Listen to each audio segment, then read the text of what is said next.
नमस्कार मित्रांनो, ज्ञानदीप अकॅडमीमध्ये तुम्हा सगळ्यांचं पुन्हा एकदा स्वागत आहे. या सेशन मध्ये आपण राज्यसेवा 2025 मुख्य परीक्षेच्या दृष्टीने आन्सर रायटिंग कशी करावी यावर चर्चा करतात. यामध्येच युपीएससीच्या पीवायक्यूज मधनं आपण मराठीमध्ये आन्सर रायटिंग कशी करावी त्यावर चर्चा करूया. इथे एक प्रश्न तुम्हाला दिसतोय, जगाच्या नागरी वस्तींमध्ये उष्मा बेटांच्या निर्मितीची कारणे विशद करा. ठीक आहे, एकदम सिंपल क्वेश्चन आहे, स्ट्रेट फॉरवर्ड क्वेश्चन तुम्हाला हा दिसतोय. काय नेमका मुद्दा आहे ते लक्षात घ्या. नागरी वस्तींमध्ये उष्मा बेट, आता हे मराठीमध्ये इतकं व्यवस्थित ट्रान्सलेशन होत नाही, पण जर इंग्लिश मधली टर्म सांगायची झाली तर याला म्हटलं जातं अर्बन हीट आयलंड. ठीक आहे, ऑल्टरनेटली शॉर्ट मध्ये UHI म्हणून त्याला लिहिलं जातं. आणखी सांगायचं झालं मराठीमध्ये तर याला आपण म्हणू शकतो नागरी उष्मा बेट. काही ठिकाणी द्वीप लिहिलं जातं, काही ठिकाणी बेट लिहिलं जातं. फाईन. सो समजून घेऊ एकंदरीत कॉन्सेप्ट काय आहे, आन्सर रायटिंग मध्ये काय काय गोष्टी आपल्याला या ठिकाणी लक्षात ठेवायच्या आहेत त्याची पण चर्चा करू. लोकस मध्ये बघा काय आहे नेमका, नागरी उष्मा बेट किंवा अर्बन हीट आयलंड हा आपला लोकस आहे. आणि फोकस कशावर करायचा आहे तर याच्या निर्मितीची जी काही कारण असतील त्याच्यावर आपल्याला या ठिकाणी फोकस करायचा आहे. आता एक थोडक्यात कॉन्सेप्ट सांगून देतो की हा नागरी उष्मा द्वीप किंवा अर्बन हीट आयलंड म्हणजे कॉन्सेप्ट काय आहे. तुमच्या डेली लाईफ मध्ये सुद्धा तुम्हाला हा कधीतरी एक्सपिरियन्स आलेला असेल, फक्त तुमचा अनुभव आठवा. ग्रामीण भागांकडून म्हणजे गावातनं तुम्ही शहराकडे चाललात, जेव्हा तुम्ही गावातल्या विषयावर आहेत किंवा गावाकडे आहेत, रुरल एरियामध्ये आहेत, शहराच्या दूर आहात, तापमान एक बऱ्यापैकी थंड असतं, काही खूप जास्त गरम तुम्हाला जाणवत नाहीये. हळूहळू तुम्ही शहरांकडे चालला, तुम्हाला दिसते की तापमानामध्ये वाढ होते, एक चांगल्याने तुम्हाला एक्सपिरियन्स होतो. म्हणजे गावाकडे तुम्ही असाल तर बऱ्यापैकी तापमान कमी असतं, आणि जसं तुम्ही शहराच्या जवळ चाललाय तर तापमानामध्ये वाढ झालेली दिसते.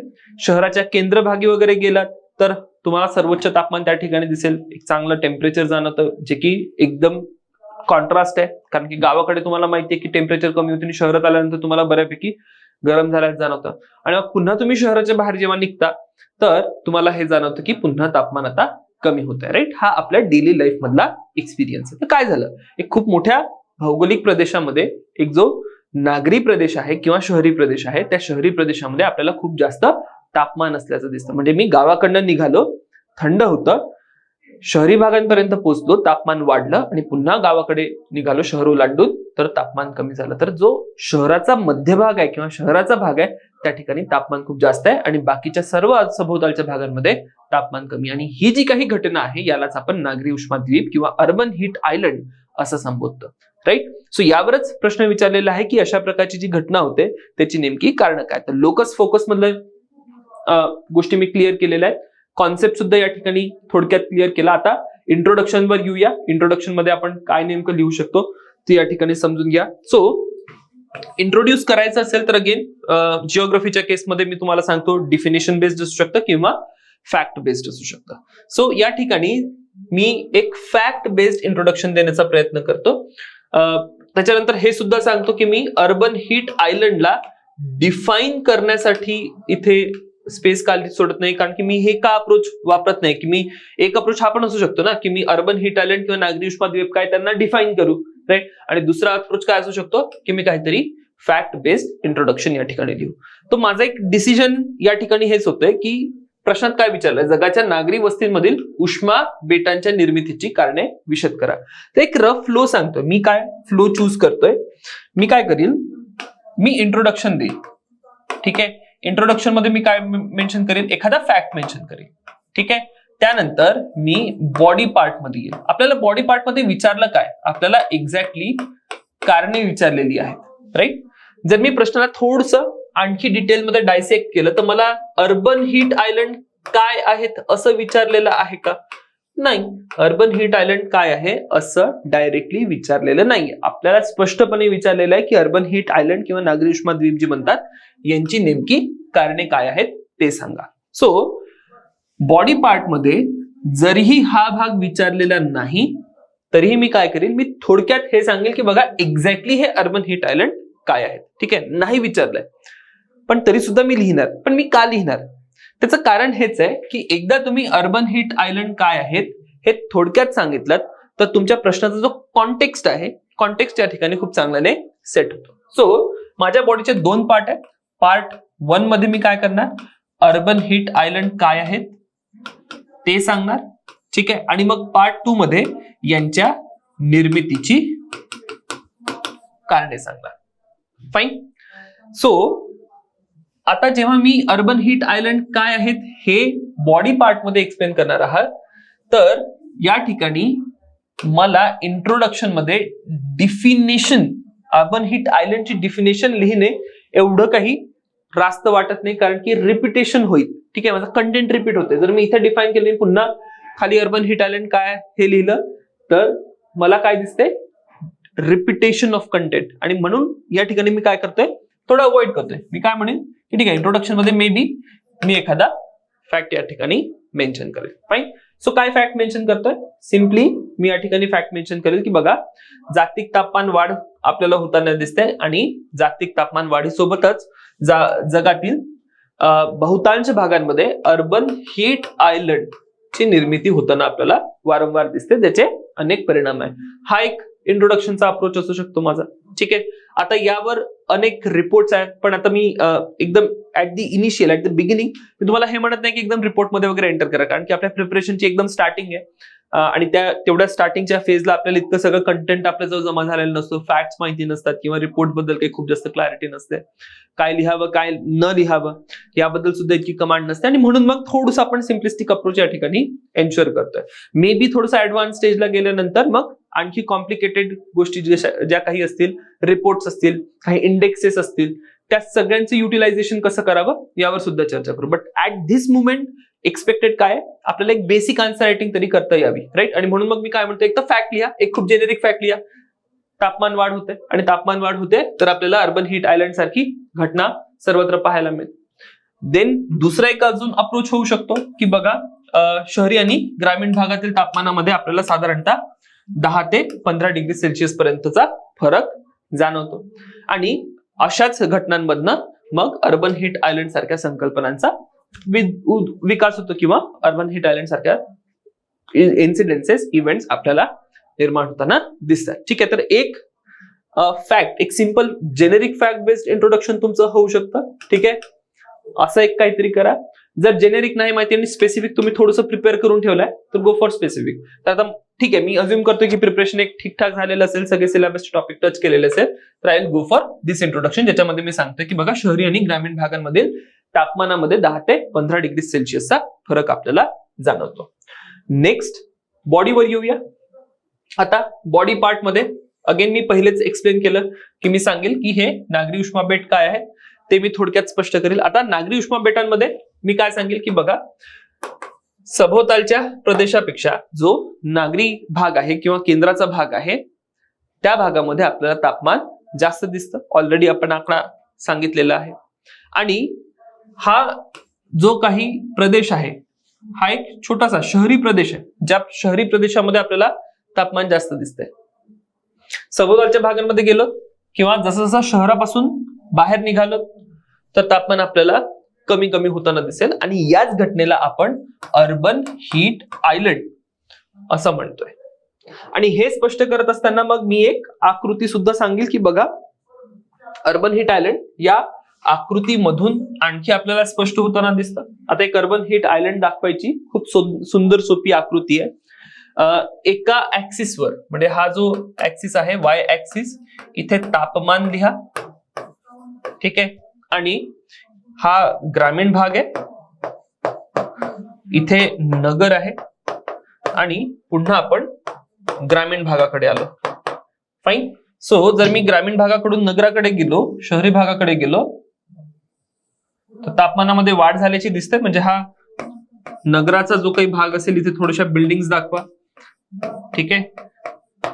इथे टोलेगंज इमारती आहेत आणि या इमारतींच्या प्रदेशांमध्ये किंवा संपूर्ण नागरी प्रदेशामध्ये तापमान खूप मोठ्या प्रमाणात वाढलं. पुन्हा तुम्ही ग्रामीण भागाकडे गेलात तर तापमान बऱ्यापैकी कमी झाल्याचं तुम्हाला दिसेल. राईट. सो तापमान एका ऍक्सिसवर वाय ऍक्सिसवर आणि इथे प्रदेश एक्स ऍक्सिसवर. आणि यातनं मी मग स्पष्ट केलं की हे अर्बन हीट आयलंड एक्झॅक्टली काय आहे. राईट. विचारलं होतं का? नव्हतं विचारलं, बट तरी सुद्धा या ठिकाणी मला स्पष्ट करणे अपेक्षित आहे. पुढचा पार्ट की ही जी काही उष्मा बेट आहेत यांच्या निर्मितीची कारण काय? आता यांच्या निर्मितीचं एक फंडामेंटल रिझन जर तुम्ही बघितलं ना, ते कुठे आहे? अर्बनायझेशन मध्ये. नागरीकरण जे होतंय आणि नागरीकरण होत असताना जे इन्फ्रास्ट्रक्चर डेव्हलप होत आहे, इन्फ्रास्ट्रक्चर बेसिकली कशाचं डेव्हलप होत आहे? कंक्रीटचं डेव्हलप होत आहे. तुम्ही सर्वत्र कंक्रीटच्या इमारती बघता, कंक्रीटचे रस्ते, इव्हन कंक्रीटचे नसतील तर डांबरी रस्ते असतील, फाईन. आणि सर्वत्र या मानवी खुनांचं जाळं पसरल्याचं आपल्याला दिसून येतं, फाईन. आणि हे जे काही होतंय, ही जी काही एकंदरीत परिस्थिती आपल्याला निर्माण होताना दिसते, त्याचा एक परिणाम आहे. त्याचा परिणाम काय? इंग्रजीमध्ये शब्द आहे अल्बिडो, ठीक आहे. मराठीमध्ये शब्द प्रयोग केला जातो भूधवलता. अल्बिडो किंवा भूधवलता.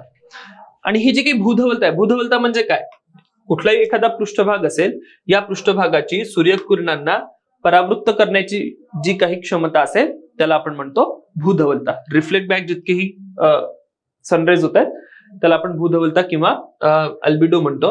सो जेव्हा इन्फ्रास्ट्रक्चर बिल्ड होतंय, कंक्रिटायझेशन होतंय, त्यामुळे भूधवलता जी आहे जमिनीची, भूधवलता कमी झाली. भूधवलता कमी झाली तर खूप जास्त उष्मा शोषून घेतली जाते, ऍब्झॉर्ब होते, फाईन. आणि एकदा उष्मा ऍब्झॉर्ब झाली की त्यातनं खूप जास्त हिटिंग होताना आपल्याला या ठिकाणी दिसतं. सभोवतालच्या ग्रामीण भागांमध्ये गेलो तर अजूनही माती आहे किंवा हिरवे प्रदेश आहे, पण हा जो कंक्रीटचा प्रदेश आहे, नागरी प्रदेश आहे, त्याचा अल्बिडो कमी झालाय, भूधवलता कमी झाली आणि खूप मोठ्या प्रमाणात हीट ऍब्झॉर्ब होते.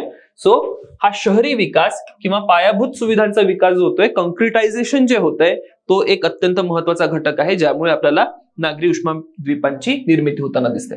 आता हे होत असताना वनस्पती आणि जे काही हिरवे प्रदेश असतील, काही गार्डन्स असतील, जंगलं असतील शहरी भागांमध्ये, त्या सगळ्यांची तोड केली जाते. आणि या सगळ्यांचा जेव्हा ऱ्हास होतो तर कुठेतरी हे जे काही हिरवे भाग होते किंवा वनस्पती होती, ही शहराला एक कूलिंग इफेक्ट द्यायची, ठीक आहे. कारण की होतं काय, दोन मुद्दे समजा, एक नंतर पण मुद्दा आहे तलावांच्या संदर्भात, शहरी भागांमधले जे काही जलस्रोत होती, तलाव होती, डबकी होती, यांच्या संदर्भात, आणि हिरवे जे प्रदेश आहेत त्यांच्या संदर्भात. तर हिरवे प्रदेश वनस्पती वगैरे असेल किंवा तलाव डबकी जे काही असतील ते साधारणतः त्यांच्यामधनं इव्हॅपोरेशन होत असतं, ठीक आहे. आणि ते इव्हॅपोरेशन मधनं थोडंसं मॉइश्चर कंटेंट तुम्हाला या संपूर्ण भौगोलिक प्रदेशामध्ये निर्माण झाल्याचं दिसतं, ज्यातनं हिटिंग थोडीशी कमी होते. त्याचा कूलिंग इफेक्ट असतो, ठीक आहे. हिरवे वनस्पती असेल किंवा पाण्याचे जे काही प्रदेश असेल यांचा सभोवतालच्या भौगोलिक प्रदेशावर कूलिंग इफेक्ट असल्याचं आपल्याला दिसून येतं. आणि मग हा जो काही शहरी विकास झाला, त्या वनस्पती, हिरव्या जागा आपण मोडून काढल्या किंवा जलस्रोत जे असतील, शहरी तलाव जे असतील, हे या ठिकाणी आपण बुजवलेत, तर ही जी काही कूलिंग इफेक्ट देणारं मेकॅनिझम होतं शहरी भागांमध्ये, ते सुद्धा या ठिकाणी आता ऍब्सेंट आहे. नेक्स्ट, याला सोडून मानववंशी उष्णतेचे स्रोत आहेत. मानववंशी उष्णतेचे स्रोत म्हणजे तुम्ही बघा, सर्वत्र एअर कंडिशनर्स वापरले जातात, त्या कंप्रेसर्स मधनं खूप मोठ्या प्रमाणात हीट निघते. इंडस्ट्रियलायझेशन होतं, इंडस्ट्रीज मधनं खूप मोठ्या प्रमाणात हिटिंग होताना आपल्याला दिसते. त्यानंतर वाहनं वापरली जातात, वाहतूक, नागरी वाहतूक अत्यंत महत्वाचा हिटिंगचा सोर्स झालेला आहे, त्यातनं सुद्धा तापमान वाढताना आपल्याला दिसतंय. त्यानंतर शहरी भूगोल जर तुम्ही बघितला किंवा स्थलाकृती बघितली, संपूर्ण शहर हे इमारतींचं जाळ झालेलं आहे.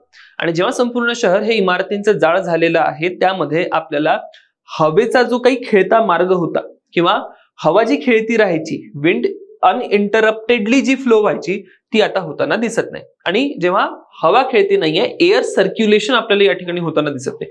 कारण की चारही बाजूने जर मोठ्या मोठ्या इमारती उभ्या झाल्यात, त्याचा परिणाम काय, हा जो मधला भाग आहे, मधल्या भागामध्ये जी काही हिटिंग झाली, हवा गरम झाली, त्या हवेला दुसरीकडे जायसाठी मार्ग या ठिकाणी उपलब्ध नाही. आणि जेव्हा हवेला दुसरीकडे जायसाठी मार्ग उपलब्ध नाही, गरम हवा इथनं बाहेर पडत नाहीये, थंड हवा याची जागा घेत नाहीये, त्यामुळे ही हिटिंग जी आहे, ही हिटिंग खूप जास्त अक्युमुलेट होत जाते.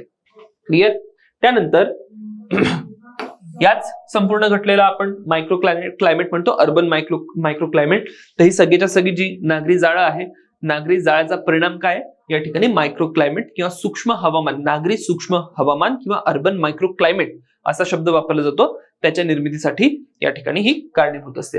आणि सिमिलरली या ठिकाणी अरुंद गल्ल्या आहेत किंवा काही खोरे तुम्हाला या ठिकाणी निर्माण होताना दिसेल. अत्यंत अरुंद आहे, हवा सर्क्युलेटच होत नाहीये, आणि हवा सर्क्युलेट होत नाहीये तर हीट इथनं बाहेर निघत नाहीये, हीट बाहेर निघत नाहीये, तर हीट संपूर्ण नागरी प्रदेशांमध्ये ट्रॅप होते. ऍट द सेम टाइम आणखी काही महत्वाचे मुद्दे सांगायचे झाले तर तुम्हाला या भागांमध्ये पोल्युशन खूप मोठ्या प्रमाणात दिसतं. ठीक आहे. आणि जर पोल्युटंट्स असतील, पार्टिकल्स असतील, पार्टिक्युलेट मॅटर्स असतील, ते सर्वचे सर्व खालच्या थरामध्ये जमा होतात आणि कुठेतरी जी हीट आहे, हीट ऍब्झॉर्ब करतात. कारण की वाहनांमधनं ब्लॅक सूट निघते, काजळी निघते. ती काजळी अत्यंत घातक असते कारण की रंग काळा असतो.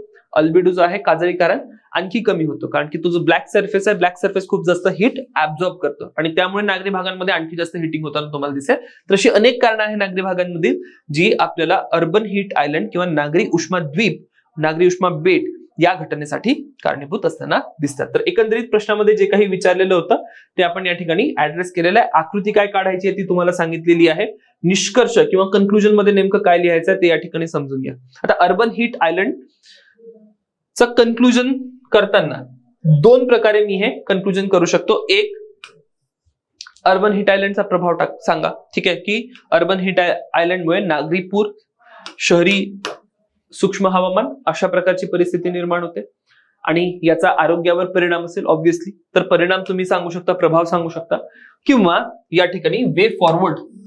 ठीक आहे, की अर्बन हीट आयलंड पासून वाचण्यासाठी काय काय केलं जाऊ शकतं त्या सर्वांची चर्चा केली जाऊ शकते. जिओ इंजिनिअरिंग आहे, ग्रीन बिल्डिंग आहे, ग्रीन मटेरियलचा यूज आहे, या सगळ्यांची चर्चा आपण या ठिकाणी करू शकतो. ठीक आहे, पण मी थोडंसं एक मिक्स अँड मॅच करतो. जनरली काय करेल मी एका ओळीमध्ये म्हणेल की बघा अशा प्रकारचे प्रभाव नागरी उष्मा द्वीपांकारण किंवा नागरी उष्मा बेटांकारण होतात आणि मग यापासून वाचण्यासाठी आपण हे सगळेचे सगळे मार्ग केले पाहिजेत किंवा उपाययोजना केल्या पाहिजेत, ज्यामध्ये जिओ इंजिनिअरिंग असेल, green building, green material, right, अशा सगळ्यांची आपण चर्चा करू शकतो. आता हे लाईक अनलिमिटेड लिस्ट आहे. ठीक आहे, पण मी एक्झॅक्टली काय काय केलं पाहिजे ते या ठिकाणी सांगत नाही. मी फक्त अप्रोच सांगतोय की तुम्ही कन्क्लूड कसं करू शकता. राईट, सो दोन्हीचा एक मिक्स अँड मॅच करून तुम्ही कन्क्लुजन करण्याचा प्रयत्न करा.